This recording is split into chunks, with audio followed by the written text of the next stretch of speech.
We've all been impatiently waiting for a resolution to the Clase and Ortiz betting investigation. What we got on a news dump NFL Sunday was the results. They're going to take a lot longer. We'll tell you what it means, and if there's an interpreter, they can blame it all on.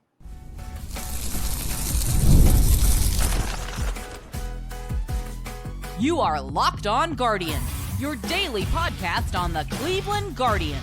Part of the Locked On Podcast Network, your team every day. Hello, friends, Guardians fans all around the world. Justin Lada, and welcome to Locked On Guardians, part of the Locked On Podcast Network, now the #1 sports podcast network. Which, thank you for that. One of your two co-hosts for the show for the last 3 years and counting. Before joining my friend and co-host here, Jeff Ellis, I spent 18 years and counting covering the Guardians minor league farm system as a prospect writer and editor from Arizona to Columbus. And I want to say thanks for joining us on our favorite half hour of the day. We hope it is yours as well, because for the next half hour, we're talking about your Cleveland Guardians, the only daily podcast on the Guardians that covers the team from the majors, the minors, the draft, everything in between every single day, even the most frustrating topics. Yeah, as you mentioned, I'm Jeff Ellis. I'm your co-host here and have been since Locked On expanded into baseball. Before that, I was a national writer at Scouting 24/7, focused on prospects in the draft. I want to thank you for making today's episode your first listen today and every day, wherever it is you get podcasts. And a big shout out to all of our everydayers, and thank you, because, you know, if you didn't catch the slight change at the beginning, we did pass another network to become the #1 sports network in terms of podcasting. So thank you all for joining us and helping us reach such heights. Yes. Couldn't be done without you. We're not here without you. We're not having any fun without you. Jeff and I would still be friends, text about baseball, but we wouldn't be doing this without you. So you're the reason we show up every day and we do this, and let you know that this episode of Locked On Guardians brought to you by our friends over at Game Time. Download the Game Time app, create an account, and use code LOCKEDONMLB to get $20 off your first purchase. All right, Jeff. On today's show, we'll get into the impact of the Clase and Ortiz investigation now that we know more about it on the team's roster and payroll. We'll talk about some implications this will have on the team and the league overall, and maybe one silver lining it actually might have on the league. I'll get to that later. But we'll start off talking about the indictment that came out on Sunday, November 9th, and we'll talk about what's in it and what isn't in it. And let's be very clear, because I know a lot of people may or may not have read it, or they saw secondhand sources, or they saw other people saying things that weren't true. I think it's very important when it comes to legal cases to be very specific and not give like false information. And what's in the indictment is this started in 2023 with Emmanuel Clase, but there were no flags raised in 2023. This doesn't say they were investigating him in 2023. None of this really came to light until this year, but they were able to go back and follow the money on those bets in 2023, and text messages and withdrawals they had evidence of going back that far for Clase. Nothing in the indictment is pointing towards anything in 2024. I've seen this very commonly everywhere else, is that everybody wants to jump to the conclusion that Clase was throwing playoff games last year. There's nothing in the indictment that says 2024. Does that mean that he didn't do something in the playoff game? Not necessarily. They don't have any proof of that in the indictment, but that's not what he's being accused of or indicted for, anything in 2024. And what he's being indicted for, we'll talk about, is throwing balls and knowing what he was doing, tipping that off, and the velocity issue of it all too, not results. These are prop bets, not results from a hitter. And then Luis Ortiz, I can't get my name straight. Luis Ortiz was not part of this before the trade. I've seen a lot of people also say, you know, hey, how did they trade for Ortiz and this is going on? Shouldn't Pittsburgh get in trouble for that? Well, this didn't happen until Ortiz came to Cleveland. He only has 2 instances in June. So those are the things that are in the indictment. There's a lot of charges in there, and they both could face up to 65 years in prison. I don't think they're going to face that much. I don't know if they will face prison or not. I think they might. I think Clase might, but it's pretty bad. I will say this indictment was a little more specific and a little more damning than I thought it was previously. I'm not sure what I thought previously, but there's a lot more going on here than I maybe thought there would be. I don't know if there was more, if there was less than what I was expecting. I think kind of the interesting takeaway from all of this is But when I read it, my kind of thought was,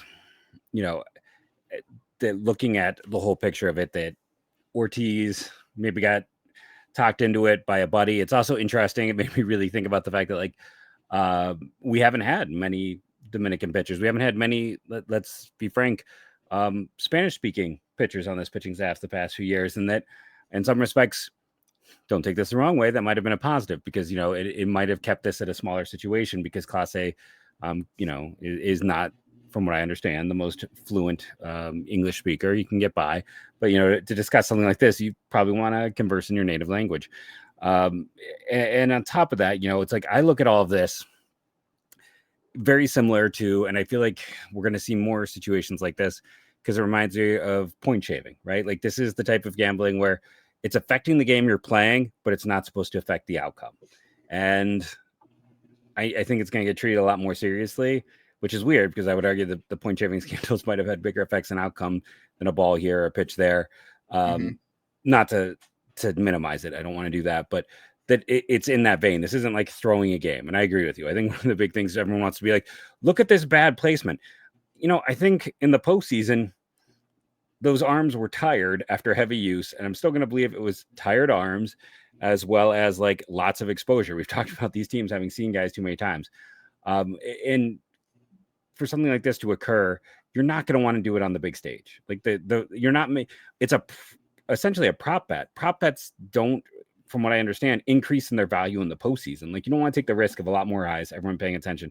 You want to do these prop bets when there's less eyes, when there's less likely to get got. And again, I think on a very basic level for someone like Clase, it was like free money and he didn't see it as a big deal. And that's part of the problem. And it's part of the education that hopefully they'll start doing with players so they understand the importance here. But this is just, there's so many levels. There's so much to take from this situation. It stinks as a Guardians fan on a very basic level. But I think one of the big things people are running with, and I don't think you can run with, is the idea that this was a postseason thing. Yeah, there's no evidence, there's no formal charges that relate to that, and it's so hard. Like you can't, like the home runs he gave in 2024, you can't say like I'm gonna throw a ball down the middle of the plate, and you can't guarantee that Kerry Carpenter, Giancarlo Stanton, Aaron Judge are gonna hit a home run because you can't. The whole idea here is that Clase was tipping off a bettor that he was going to throw a ball and he was going to throw a slider instead of a fastball because I didn't even know you could bet on specific velocities over under for the first pitch. I had no idea that was a thing.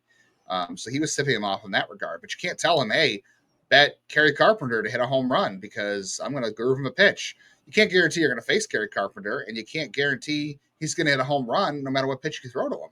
So that's why this is not pointing at those games. Like you could sit there and maybe say, well, maybe he did throw an intentional ball in one of those playoff series. Maybe he did, and maybe that did pay off for somebody. But that's not what he's being accused of here because it's very specific games in 2023 and 2025. And all evidence, too, I think, suggests if you kind of follow the indictment, is that Ortiz got caught first. And I think Ortiz gave up Clase pretty quickly, which I would, too, based on like Clase got like $12,000 or $10,000 or something to bring in Ortiz. Like he facilitated Ortiz coming to this bettor and be part of this scandal. And Clase was basically paid for his role in setting it up. And Ortiz got way less money out of it. Clase got a lot of money out. But the funny thing is, I've seen this on Twitter too, other places. Clase, on average, like he got paid more per pitch this year in 2025 than he did in all of these like kickbacks and briberies for doing these things. So it's like you were doing it for like not a real financial gain. You were already making enough money. So you weren't exactly making out like big money. And obviously it impacts Ortiz more because he's making the league minimum, but that's still close to $800,000. So it's still, very goofy in terms of how much future money you're throwing away for this. And that's why it's hard to believe. And the Clase thing, like you want to go back to character too. Like he had the PED suspension in 2020. Remember? People forgot about that because it was a shortened season, but the Guardians made that trade in December of 2019. And then by March of 2020, he was suspended for PEDs and he served the whole suspension during the COVID year. So like there's a history here of character issues that go along with what he's doing here. All right. I want to get into more implications of what this is going to have on the team and the league. I've also, Jeff, got a theory here. Put your tinfoil hat on. That it actually might be good for baseball in a way. I'll tell you what that is next.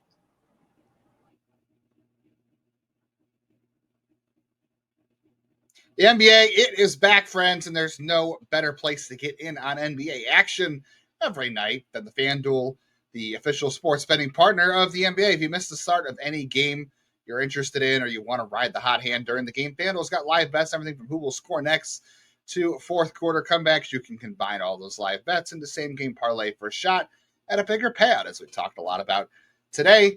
And it keeps every game exciting, especially when your team is in it and having a lot of fun. I had a lot of fun watching the Cavs over the weekend, especially on Saturday night. That was a great game to stay involved in. And, FanDuel makes it a lot more interesting as long as you are responsible and doing it legally. Those things all matter. And that's what FanDuel wants you to do, of course, and have your fun too. And if you're a new customer, FanDuel is letting Locked On Guardians listeners get $300 in bonus bets if your first $5 bet wins. So head on over to FanDuel.com right now to sign up and play your game with FanDuel, the official sports betting partner of the NBA.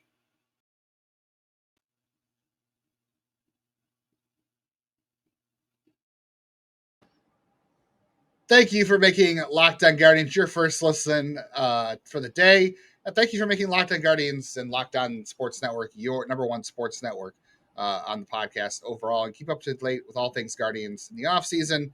You can hit the bell on YouTube, so whenever you get notified of a new episode of Locked On Guardians or a reaction video to the Clase and Ortiz betting scandal news or free agent news, we'll have all that free here on YouTube. And you can auto-download wherever you get podcasts. We're free everywhere, every single day. So keep your show in the feed, no matter what's going on, even during the holiday season, especially if you want to debate some Guardians baseball at the Thanksgiving table. I know I'm going to get a lot of questions at the Thanksgiving table about all this. So hopefully other people are too. And hopefully they're listening to Locked On Guardians and debating it. So I'm wondering what the implications will be of this on the team and the league as a whole, because Jeff, I know you said like this is not going away, and I 100% agree with that. The other thing I want to point out too is we don't have direct evidence of this. I don't have physical evidence of this, but I do think it's worth at least noting that there is the possibility that there were some threats that might have, because everybody's going to ask, why on earth did Clase and Ortiz do this, especially Clase with the millions he was already making? Why would he do this?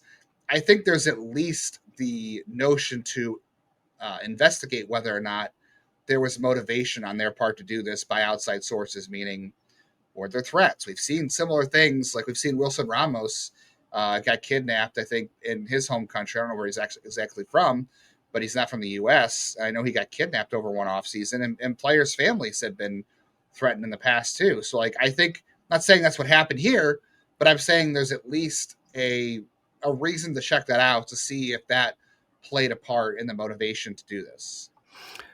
No, I agree. Like, we know, wasn't it Oscar Tavares who like was chased in his car and led to the car accident where he died? Like, we know that there has been a lot of scary occurrences with players and their families. Andy Marte, Louis Valbuena. Yeah, I think that was the same. I want to say that was the same incident, unfortunately.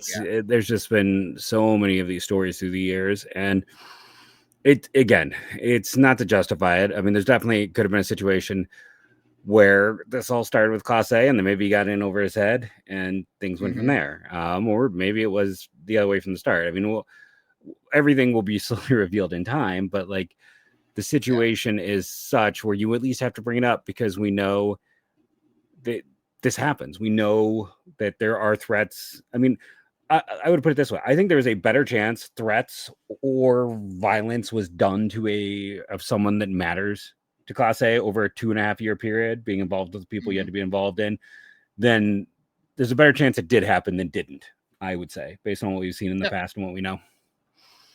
I would agree. The other thing too, I can say with certainty is that, and this is going to continue too, at least one former Guardians player, a former teammate of these guys who's no longer on the team, was questioned, and not about his involvement in this whole betting scandal, but what he knew about what was going on. So I know at least one person for sure was talked to by the feds about what went on, and that tells me other players are going to be interviewed too, and they're gonna try to ask, like, especially guys like Jose Ramirez and Carlos Santana. They're going to be asked like what you knew about it, if you knew anything at all. And I'm not saying they did, but it just stinks to me that this is going to hang over the team's head because they're going to go through a whole like trial because they're going to plead not guilty. Luis Ortiz's agent already came out and claimed his innocence, which all defense attorneys are going to do. Yeah, I've watched enough legal dramas to say that.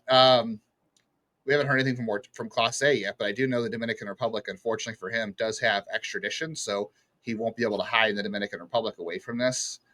But other teammates are going to be questioned, and I think that stinks for them because if they weren't involved, they have to sit through and be grilled about this now, and I'm sure they feel betrayed on all this too. Even if it didn't directly affect the outcome of games, if they thought they were just throwing balls and getting guys paid and they were getting bribes for it, you're still betraying your teammates by doing something that you don't want to do, and now they're kicked off the team out of baseball probably, and that stinks. So I think that's going to be interesting to see. Like, Santana made the whole statement during the season about how he's still friends with them, he still talks to them, and whatever happened is on them, not him. Like, that's going to get you directly questioned. I think it stinks that Jose Ramirez would be dragged into this. Not that he did anything, but the fact that he's got to answer questions for these guys. And that's the one thing I can tell you for sure. Like, players don't always have to talk to media. We've done this long enough to know that. Yeah. But I know for sure what players do. Other players hate is when players do something and the media wants to talk to them about it and they avoid the media and other players have to answer for them. They hate that. Other players hate having to answer for their teammates. And this is going to be a case where other players are going to have to answer for them or at least be a part of it. I think that really sucks. And it's not the fault of guys like Chris Anthony. So I've seen the same thing. People are saying, Chris Anthony should be fired. Stephen Vogt should be fired.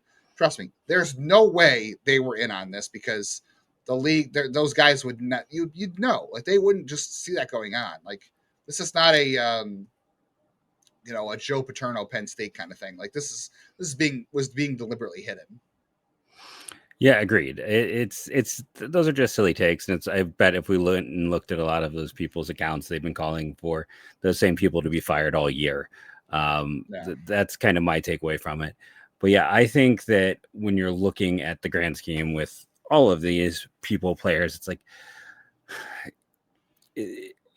you're losing a future Hall of Famer, which stinks. You're losing a young pitcher you targeted who was showing great growth, and at worst case scenario was going to be another weapon in the pen. He had history and success in that role before being stretched out to a starter. So it's two big losses to the team.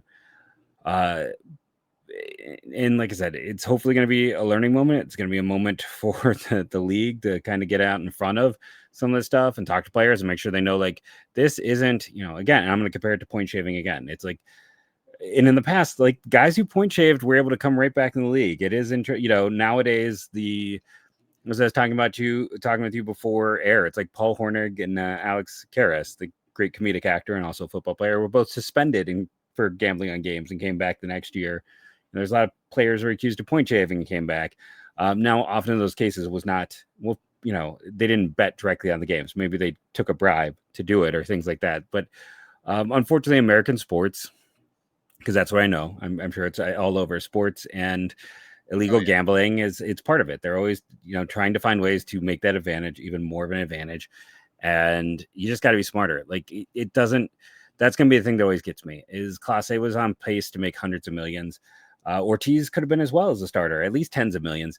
And it was just a dumb gamble that all I can think was they thought, like, who are we hurting? It's free money.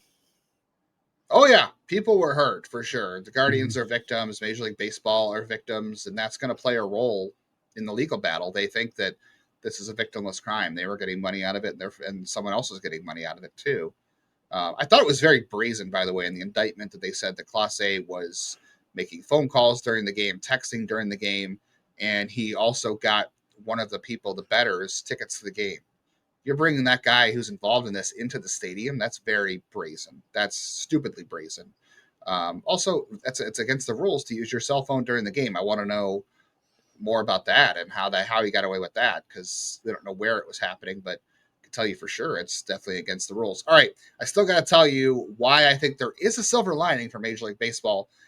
Not Major League Baseball as a entity, but for sports fans, for baseball fans, you're going to benefit from this maybe. I'll tell you why next.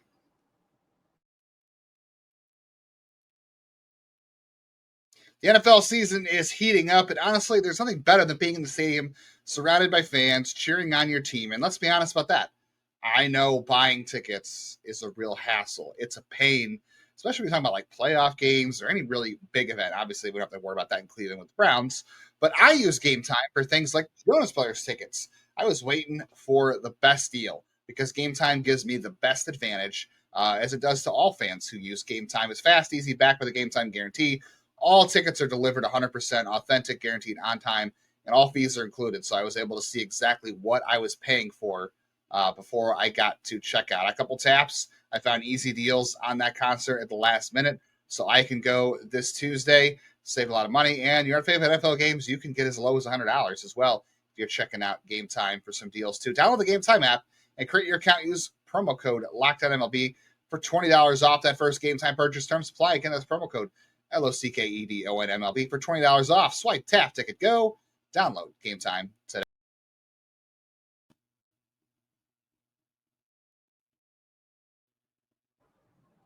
If you're in need of more Guardians talk, just beyond the show, you're not gonna get it too many other places. Although I'm sure a lot of places will cover the betting scandal news this week. But you can follow Jeff and I on social media at Jeff MLB Draft. You can follow me at JL Baseball or JL_Baseball. And you can also join the Locked On Guardians Insiders Club. We text with the insiders every day about Guardians news, rumors. We do monthly video calls. We're due for one of those soon. Mailbag questions come from our insiders as well. And we sometimes will deliver bonus written content. They got the news of the Clase and Ortiz indictment immediately as soon as I knew. You can get those alerts at joinsubtext.com/LockedOnGuardians. All right, Jeff. I think there is maybe a silver lining for baseball fans in this. Maybe not Major League Baseball as an organization, but I do think maybe Major League Baseball fans might benefit from this. Does that sound crazy? I'm looking forward to hearing the why. Rob Manfred says he wants to retire soon. He's not going to have I think this is his last term. I don't know how long his contract goes, but I know a couple things he wants to do before he's done as commissioner of baseball is expansion and geographic realignment for divisions. If he wants to be remembered for those things, a betting scandal and a second work stoppage probably aren't going to help his case.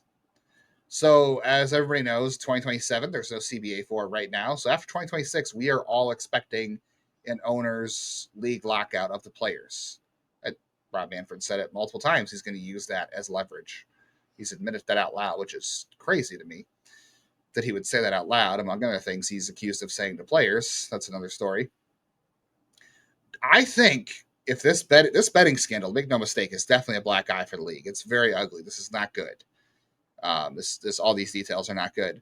I think this is going to put pressure on Rob Manfred to avoid missing games. Now, there was a lockout in 2021 going to 2022, so they didn't miss games. The MLB has not missed games outside of COVID. They haven't missed games since 95 and 94 with the strike back then. I don't think the league and Rob Manfred can afford this betting scandal and missed games from a work stoppage in 2027. So I think there's a chance. I'm not saying for sure, but I'm saying I think there's a chance this could pressure them into getting a deal. Think about after 94. We didn't see the impacts in Cleveland, right?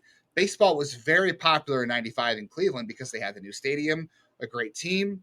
But other places outside of Cleveland, baseball suffered. It took a while for baseball to come back. And steroids, ironically enough, the last major scandal in this sport, kind of saved baseball. Could pressure to make a deal and avoid a lockout, work stoppage, missed games, and a betting scandal force them to the table? No, not at all. Not even a little bit. This doesn't matter in the comparison to that because that's about money. This is about a small market team that fans are going to forget about this the minute those players are gone.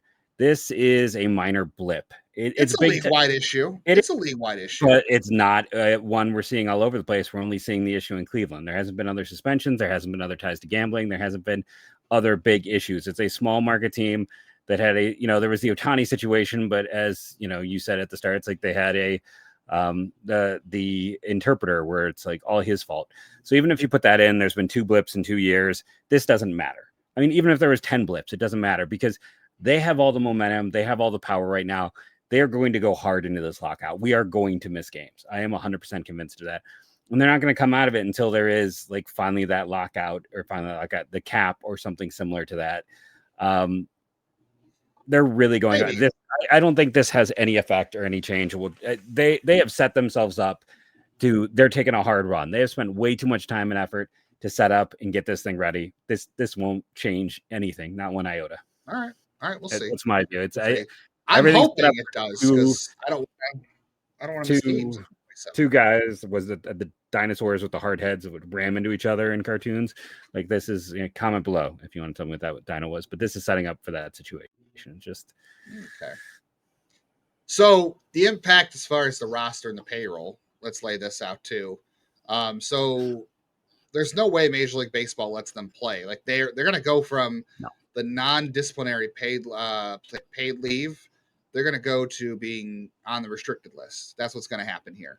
I don't know if this will happen immediately or when, but so right now the players aren't being paid. They get paid during the season. So Clase and Ortiz are not being paid during the off season. And they're gonna be on the restricted list come next season when they're due to start getting paid, which is March or April. So however long that goes on, and I'm sure this is going to be a battle because I don't think either of these guys. We already know Ortiz is not pleading guilty or admitting guilt right now, so this is going to drag on for a little bit longer.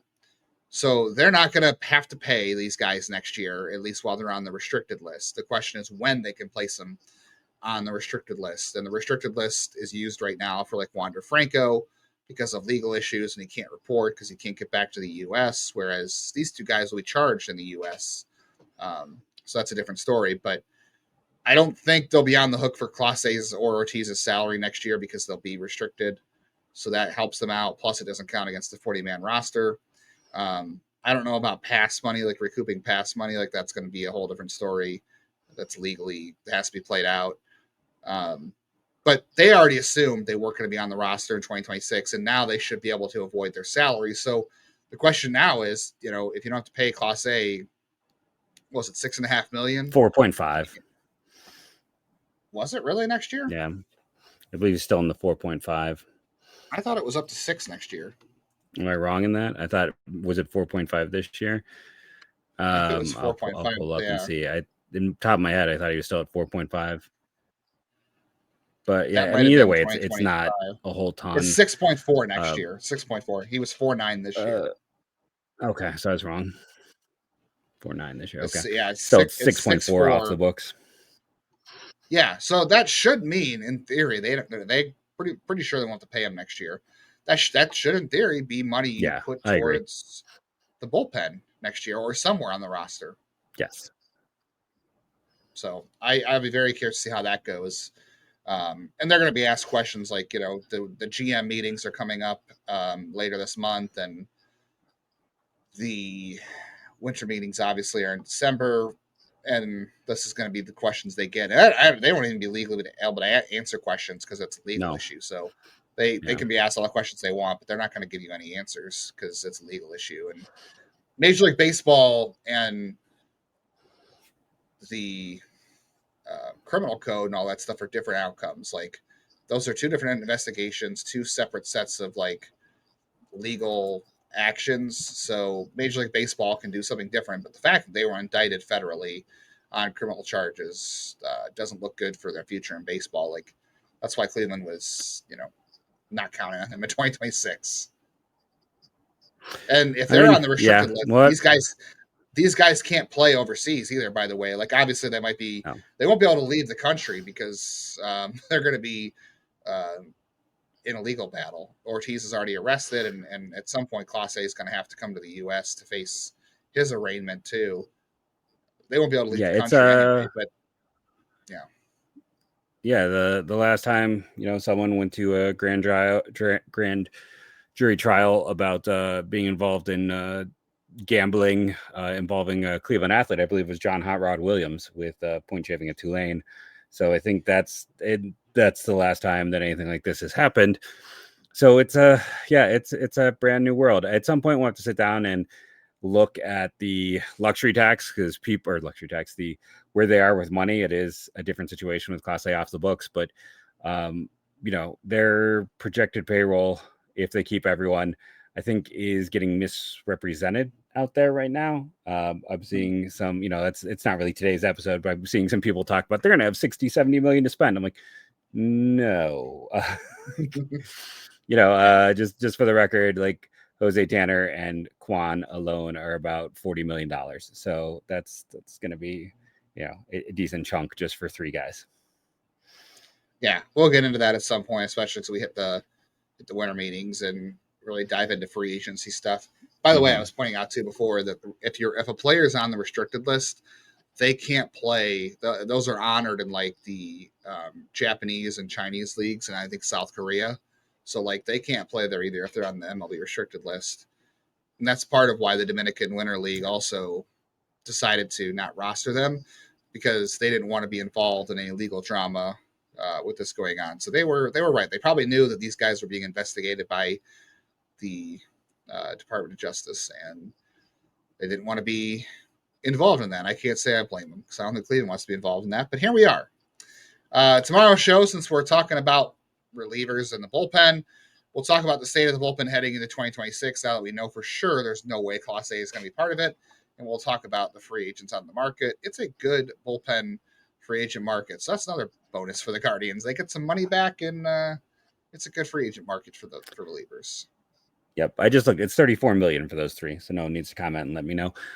Thank you all for joining us. Remember to rate and review, download daily. It helps. We'll have more fun conversations in the future about how this team is going to get better, not these ones about how they are worse. But thank you all for joining us. We hope we are informative. And again, thank you for helping us be the #1 sports podcasting network. Thank you all for joining us, and go Guardians, go. Go away from prop bets, Guardians. No more. Don't look at him. Don't look at him. Anyone on the team, please. It was